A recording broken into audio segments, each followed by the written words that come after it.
வணக்கம். ஒரு இடையர்குல சிறுவன் தினமும் பால் கொண்டு சென்று கொண்டிருந்தான்.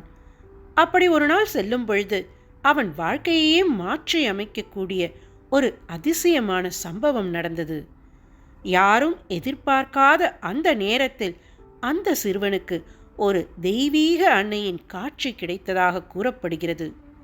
அந்த அன்னை யார்? அந்த சிறுவனுக்கு ஏன் காட்சியளித்தார்? அதன் பிறகு என்ன நடந்தது? அந்த அற்புதமான வரலாற்றை இந்த வீடியோவில் பார்க்கலாம். கண்ணிலே கருணை பொங்க, காலிலே நிலவு தங்க, பெண்மணி ஒருத்தி வந்து பெருஞ்சுடர் காட்சியானார். ஏறத்தாழ 400 ஆண்டுகளுக்கு முன் வேளாங்கண்ணி அண்ணாப்பிள்ளை வீதியில் ஒரு குளமும் அதன் கரையில் பெரிய ஆலமரமும் இருந்தன. வெப்ப பகுதியாக இருந்த இந்த இடம் வழிப்போக்கர் சற்று தங்கி இளைப்பாறுவதற்கு மிகவும் பயன்பட்டது. வழிப்போக்கர்கள் நீர் அருந்தவும் நீராடவும் குளிர்ந்த நிழலில் அமர்ந்து இளைப்பாறவும் இக்குளத்தின் அருகில் தங்கி செல்வர். சிறுவன் ஒருவன் இக்குளத்தின் வழியாக நாகையில் இருக்கும் தன் பண்ணையாருக்கு நாள்தோறும் பால் கொண்டு செல்வது வழக்கம். அச்சிறுவன் ஒரு நாள் வழக்கம் போல் பால் கொண்டு சென்றான். அன்று கதிரவனுடைய வெப்பம் கடுமையாக இருந்தது. சிறுவனோ இட்ட அடி நோக எடுத்த அடி கொப்பளிக்க பால் செம்பை சுமந்து சென்றான். களைப்பு மேலிட்டது. தாகத்தை தணித்த பின் மரத்தடியில் அமர்ந்து தன் களைப்பு தீர சற்று இளைப்பாறினான். அயர்வின் மிகுதியும் குளுகுளு என வீசிய தென்றல் காற்றும் அவனை சற்று அயரச் செய்துவிட்டன.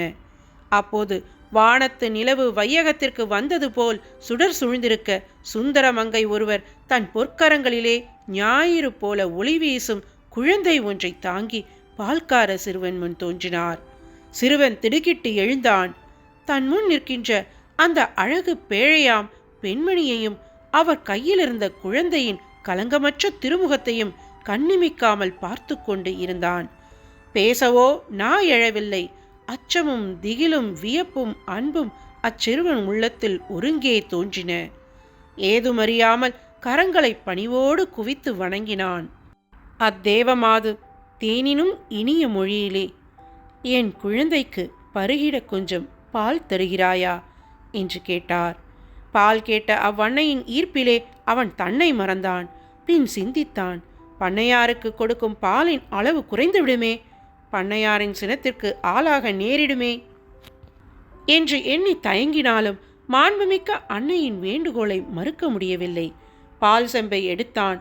அவ்வண்ணையிடம் நீட்டினான். பவளவாய் பாலகன் பால் அருந்தி சிரிக்கக் கண்டான்.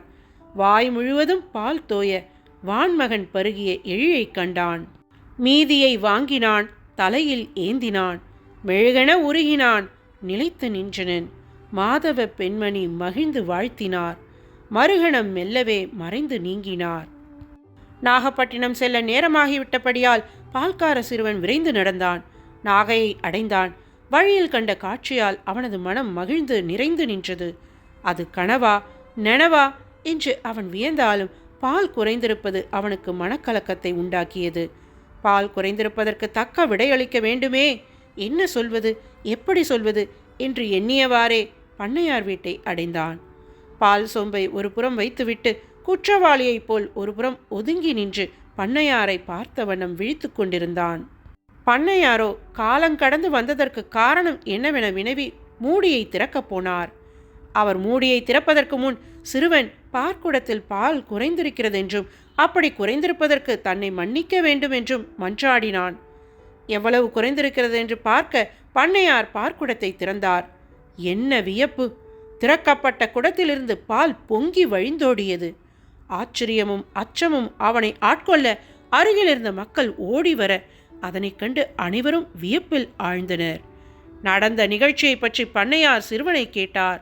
சிறுவனோ தான் கண்ட காட்சியையும் வழியில் ஆலமரத்தடியில் ஓர் அன்னை தோன்றியதையும் தான் குழந்தைக்கு பருக பால் கொடுத்ததையும் ஒன்று விடாமல் சொல்லி முடித்தான். இப்புதுமையின் வியப்பினால் தூண்டப்பட்டு அந்த இடத்தை தானும் பார்க்க வேண்டும் என்று ஆவல் கொண்டார் பண்ணையார். தன்னை அழைத்து போகும்படி அந்த பெருமகனார் அந்த சிறுவனை கேட்க இருவரும் வழி நடந்து குளக்கரை வந்தார்கள். அன்னை நீ வருக, அருள் நீதி வருக, அடியனேன் காண மறுமுறை வருக, மின்னுமா மகுடம் சென்னியில் அணிந்த வர்த்தகி என்று வேண்டினான் சிறுவன். பாவையும் வந்தார். பசுஞ்சுடர் படிந்த காட்சியாய் நின்றார். பையனும் கண்டு மகிழ்ந்தான். பண்ணையாரும் தரையில் வீழ்ந்து பணிந்து வணங்கினார். இவ்வதிசய நிகழ்ச்சியும் புதுமையும் நாலா பக்கங்களிலும் ஒளி போல பரவின. இறைவனின் அன்னையும் அவரது திருமைந்தனுமே வேளாங்கண்ணி சிற்றூரில் காட்சியளிக்க கருணை கொண்டார்கள் என்பதை அறிந்து மகிழ்ந்தார்கள்.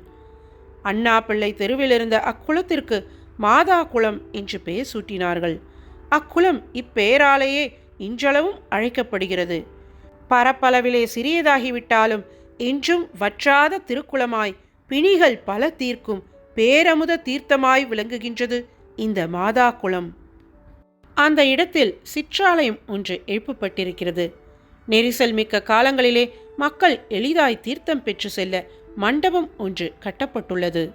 இப்படி ஒரு எளிய இடையர்குல சிறுவனுக்கு வேளாங்கண்ணி அன்னை தெய்வீக காட்சியளித்ததாக கூறப்படும் இந்த அற்புதமான நிகழ்வு இன்று வரை பக்தர்களின் மனதில் நீங்காத இடம் பெற்றிருக்கிறது.